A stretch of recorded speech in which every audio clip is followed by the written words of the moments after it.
ప్రారంభం ఏదైతే ఉందో ఇది వైఎస్ఆర్ కాంగ్రెస్ పార్టీ ప్రజల్లోకి రావడం కోసం మొట్టమొదటిగా ఎంచుకున్నటువంటి ఒక ఉద్యమం. ఈరోజు మీరు ఉచ్చవాయువులు లేవా? రాష్ట్రం అంతా ఇదే పరిస్థితి. ఇలాంటి పరిస్థితులు ఉంటే ఈ రాష్ట్రంలో వైఎస్ఆర్ కాంగ్రెస్ పార్టీ వరుసగా వైఎస్ఆర్ గారి పరిపాలన 5 సంవత్సరాలు రైతు రాజ్యం నడిచింది. తర్వాత జగనన్న పరిపాలన 5 సంవత్సరాలు రైతు రాజుగా ఈ రాష్ట్రాన్ని పరిపాలించారు. 10 సంవత్సరాలు ఈ రాష్ట్రంలో రైతు పాలన నడిస్తే ఇప్పుడు వచ్చినటువంటి పాలకులు ఆ రోజు రైతే వెన్నుముక ఈ రాష్ట్రానికి అనుకుని జగనన్న వైఎస్ఆర్ గారు పరిపాలిస్తే ఆ రైతు వెన్నుముక విరిచి పరిపాలిస్తున్నటువంటి పాలన ఈరోజు కొనసాగుతారు. నిజంగా కూడా ఆ రోజు విత్తనాలు ఇచ్చిన, ఎరువులు ఇచ్చిన, వ్యవసాయ పనిముట్లు ఇచ్చిన 90% సబ్సిడీకి ఇచ్చి, రైతు భరోసా లాంటి పథకాలు ఇచ్చి, రైతుకు కావాల్సినటువంటి అన్ని రకాల సదుపాయాలు కల్పించి, రైతు ఎవరి దగ్గరికి వెళ్ళి దేగి అనుకున్న రైతు భరోసా కేంద్రాలు ఏర్పరిచి ప్రతి గ్రామ పంచాయతీలో రైతుకు గిట్టుబాటు ధర కల్పించి, పంటలకు నష్టం వస్తే ఉచిత పంటల బీమా కల్పించి రైతును ఆదుకున్నటువంటి వ్యక్తి జగన్మోహన్ రెడ్డి గారు. ఈరోజు రైతు అదే ఆశించాడు. వీళ్ళు చెప్పిన హామీలు నమ్మారు. 20,000 ఇస్తాం, 30,000 ఇస్తాం, రకరకాల హామీలు ఇస్తే నమ్మారు రైతులు. ఈరోజు రైతులు కోరుకుంటున్నారు, అయ్యా నువ్వు ఇచ్చేటప్పుగా దేవుడికి ఎరుగా మా రైతు జీవితాలని నాశనం చెయ్యకూడదు.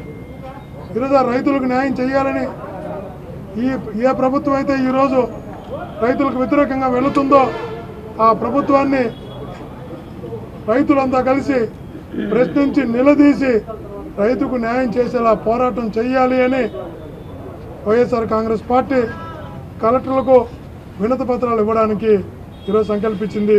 అందులో భాగంగా ప్రకాశం జిల్లా నుంచి అందరూ ప్రజాప్రతినిధులు రైతులతో కలిసి పెద్ద ఎత్తున వేలాదిగా రైతులతో కలిసి కలెక్టర్ గారికి వినతి పత్రం ఇద్దామని వస్తే రైతులు వినతి పత్రం తీసుకోవడానికి కూడా కలెక్టర్ గారు సిద్ధంగా లేరు. జాయింట్ కలెక్టర్ గారు అంతకన్నా సిద్ధంగా లేరు.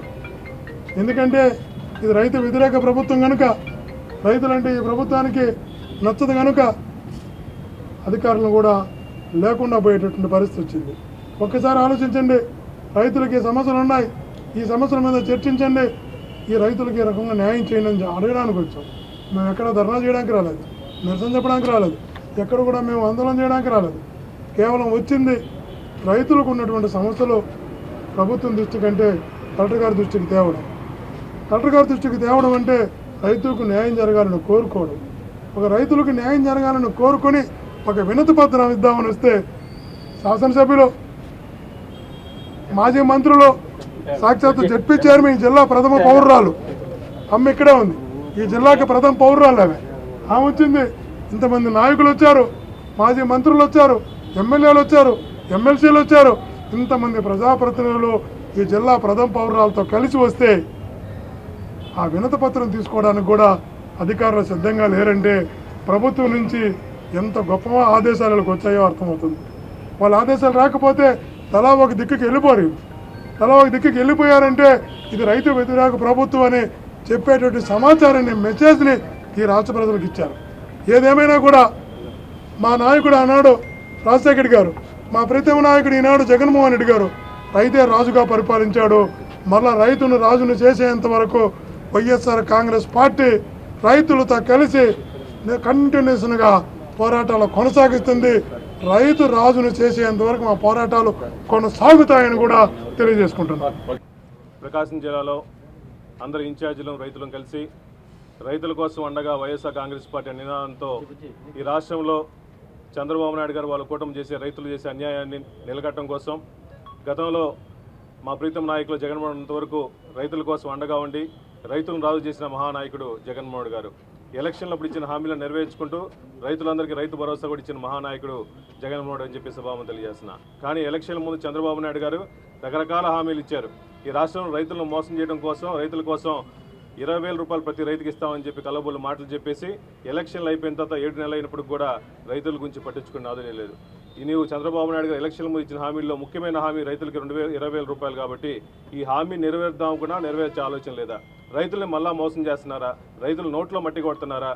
ఆర్బీకే జగన్మోహన్ వచ్చినప్పుడు ఆర్బీకే రైతు భరోసా కేంద్రం పెట్టినప్పుడు జగన్మోహన్ అన్ని విత్తనాలు కానీ, ఎరువులు కానీ, ప్రొక్యూర్మెంట్ కానీ, విత్తనాల ప్రొక్యూర్మెంట్ మొత్తం అక్కడే జరుగుతుంది. కానీ చంద్రబాబు నాయుడు గారు వాళ్ళ కూటమి వచ్చిన తర్వాత ఆర్బీకే పేరు మార్చారు. రైతు భరోసా ఇక్కడ లేదు. అదేవిధంగా ఈ గవర్నమెంట్ వచ్చిన తర్వాత రైతుల కోసం అట్లీస్ట్ ఈ వరి ప్రొక్యూర్మెంట్ చేసుకోవడం కోసం సెంటర్లు లేవు.